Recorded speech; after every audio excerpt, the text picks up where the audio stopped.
As we mark President's Day, our podcast, Settle In, asks a simple question. What would Abraham Lincoln do? A Substack by historian Matthew Pinsker uses that question as a framework to explore modern politics. He spoke recently with Jeff Bennett about that and his new book, Boss Lincoln, which examines how Lincoln still shapes our country today. If he were watching politics today, what do you think would surprise him most about our political parties, and what do you think wouldn't surprise him at all? I don't know if he would be surprised, but I think he would be depressed that people seem to be losing faith in democracy. After 250 years, after recovering from the trauma of the Civil War, I think he would expect people to have more faith in their creed. That's part of the reason why I think in my Substack I focus on what would Lincoln do. In my classroom, in my public speeches, in the book, in everything I'm doing, I'm trying to remind people, the reason why Lincoln called this the last best hope of earth. I mean, democracy is not the Greek word for perfect, okay? But it might as well be the Greek word for disagreement. And people should not be demoralized by disagreements, even ones that have high stakes, even ones that feel angry. People in America have always been angry.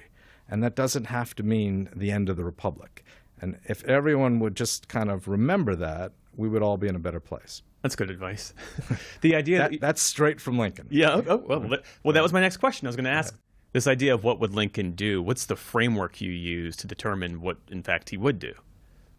Well, when he became president, of course, 7 states seceded from the Union in opposition, in protest against his election as an anti-slavery president. So these are 7 states in the Deep South that have slavery, and they put slavery above country. But there are 15 slave states in the Union in 1861, and Lincoln uses his inaugural to speak to the 8 that are still within the Union. The majority of slave states are still there. And he tells them essentially, he says secession is the essence of anarchy. And then in the next sentence, he basically defines union. He says a majority held in restraint by constitutional checks and limitations is the only true sovereign of a free people. Anything else, you fly to anarchy or despotism. And so what he's telling people is that the union that he's trying to save, it's not the compact of states like the Confederates are saying. And it's not just a platitude for we the people.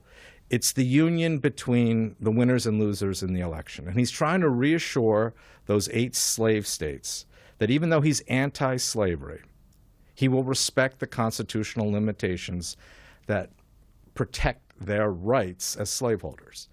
And it wasn't enough to win over those 8 states, but it split them. 4 stayed within the Union, and 4 joined the Confederacy. If he had lost all 8, the Confederacy would have won that war. And so it was a great accomplishment, even though, it wasn't enough to prevent bloodshed. Yeah. As you said, your Substack invites these historical comparisons. What would Lincoln do? How would he look upon January 6th? As an insurrection, a political failure, or something else? I mean, there's no doubt that he would have looked on it as an insurrection because he dealt with it in his own time. They didn't have the count for the electoral vote on January 6th. Their count was on February 13th. The inaugural was in March. And Lincoln wrote letters to subordinates warning them that it was a dangerous moment, that the forces for secession might try to disrupt the count. And he was planning for it. He also worried about the possibility of disruption during the inaugural. He understood how grave those kind of disruptions could be. He took nothing for granted. But when I show my students the picture of the man from Delaware who was carrying the Confederate flag through the Capitol on January 6th, I ask them what they think Lincoln would see, what they see. And, I get a variety of answers. But I end that discussion by saying what Lincoln would see is Americans. Even though he thought they would be misguided, even though he clearly would have thought January 6th was an insurrection or an attempted insurrection, he would still think of them with malice toward none and try to find a way to reconnect, to persuade, to rebind that union that was shattered on January 6th. And I know people have tried, and yet we still need to keep trying because that bond is still frayed. The symbolic weight of that man with the Confederate flag in the Capitol, given that that was the very thing that Lincoln fought against, he tried to guard against. You think he would see that man as an American? I do. Absolutely. Look, he was the one who offered amnesty to the Confederates. Now, the difference between his amnesty and Trump's pardon of the January 6 rioters is that Lincoln made it conditional. This is boss Lincoln at his best. They not only had to pledge future loyalty to the Constitution, they also had to pledge loyalty to all the anti-slavery proclamations and statutes that had been adopted during the war. He understood that he had to leverage his offer of forgiveness for their recognition that slavery was dead. And that's how amnesty proceeded during the Civil War. That's why he was able to say with malice toward none. We can provide charity for all if you acknowledge the wrong-headedness of your views. And that's not easy for people. Kevin Seafried was the name of the man who carried that Confederate flag on January 6th. When he was sentenced, he expressed remorse. He brought with him his son, who was the age of my students on that day.